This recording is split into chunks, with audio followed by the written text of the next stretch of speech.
Sometimes you look at a group of languages and find that there's similarity between a lot of common everyday words. Hound, Hund, Hunder, house, Haus, Hus, timber, Zimmer, Timber, token, Zeichen, taken, silver, Silber, Silver, over, über, auf, midge, Mücke, Mühr, thought, dachte, Sotter, snail, Schnegel, Snigil. When you look deep enough, you see more than similarity, you see correspondence. So one sound in one language corresponds with a specific sound in another language a lot of the time, and if it doesn't, that's normally rule governed. So this is a hint that the languages are very deeply related to each other, and that they perhaps have a common ancestor, a sort of shared grandparent language. And in the case of the languages I've used an example here, we call the grandparent language Proto-Germanic. But nobody ever wrote Proto-Germanic down unless you count a handful of scrawled runic inscriptions in very late dialects of it. So how do we know anything about it? Well, we use something called the Comparative Method. On the face of it, that's quite simple, so I've described it in a previous video, but today I'm going to apply it to a word in the Germanic language family so you can sort of see it in action. Of course, this is not my own work. Proto-Germanic's already been thoroughly reconstructed. This is just a short attempt to show you how the method works. Take a simple one, so stone. First, we lay out all of the cognate words from the modern languages. Spelling doesn't necessarily reflect pronunciation very well, so I'll read them out. Stone, Stein, Steen, Steten, Stein, Steen. Now let's add the written versions from previous stages of these languages that we have in texts. The first thing you'll notice is that these cognates all have the same structure. You have a fricative sound, normally s, followed by an unaspirated t, then a vowel or diphthong, then a n sound, except in the case of Icelandic, which has t-n. Now, right from the start, is it possible that the German initial sh sound is the original fricative, and it's just changed in all the other languages? Well, we know from German phonology that the sh sound corresponds to s in the other Germanic languages only when a plosive consonant comes straight afterwards. This distribution looks very much like the result of a conditioned sound change. We can look at all the other correspondences between German consonants and other Germanic language consonants and come to the exact same conclusion. And we know from studying modern languages that when a couple of things in a sound system change, this often has a sort of domino effect and causes loads of other stuff to change as well. So we can say pretty confidently here that German is the outlier.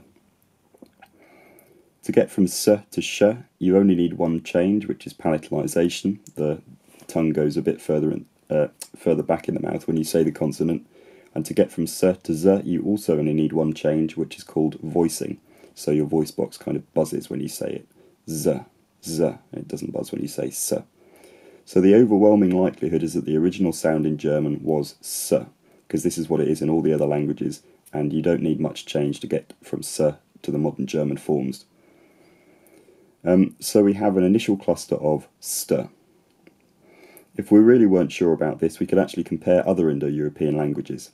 So in ancient Greek you have this word stia, which means a small stone. I'm not sure if I've quite pronounced that right. In Russian you have stena, which means wall, and I've almost definitely not pronounced that right. So clearly there's a very widespread case of st at the beginning of cognate words, and n at the end of those words. What about the weird Icelandic t sound before the n? Well, this is an outlier in the Scandinavian languages and also the Germanic languages on the whole. Old Norse never spells the word with a t in this position. Like German, Icelandic is an outlier in terms of its phonology, and not in the same way as German is, so we tend to assume it's undergone a lot of sound changes as well. So now we're left with the vowel, and this is a lot harder because vowels are a bit of a wild card when it comes to changes. First, let's look at the vowels that we have in the modern forms. O, I, E, I, ear. Let's also take into account the spellings of the older languages, from which we can reconstruct the pronunciations pretty well. And for more on how we reconstruct the vowels of ancient written languages, see my video on Old English vowels. So here we have R, A, A. Bear in mind these are older, and so in terms of time separation they're closer to the original sound.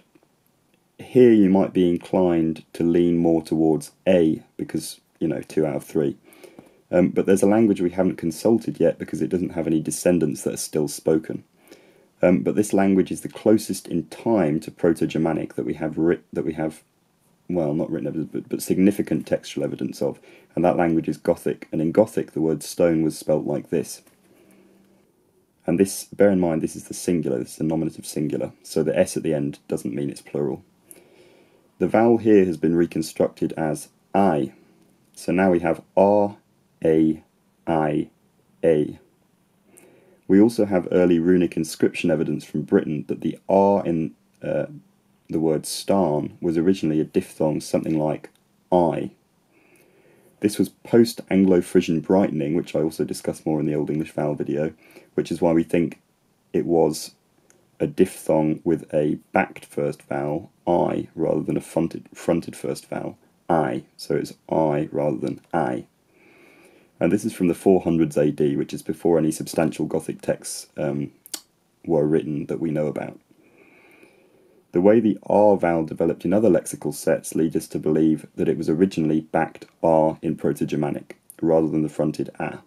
So we have the original root of the word stein.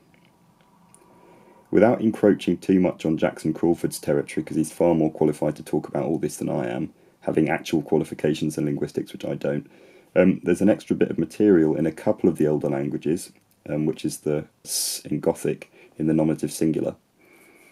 We also have Proto-Norse inscriptions that show an extra vowel consonant suffix to words in the nominative singular. This is reconstructed as us in Proto-Germanic.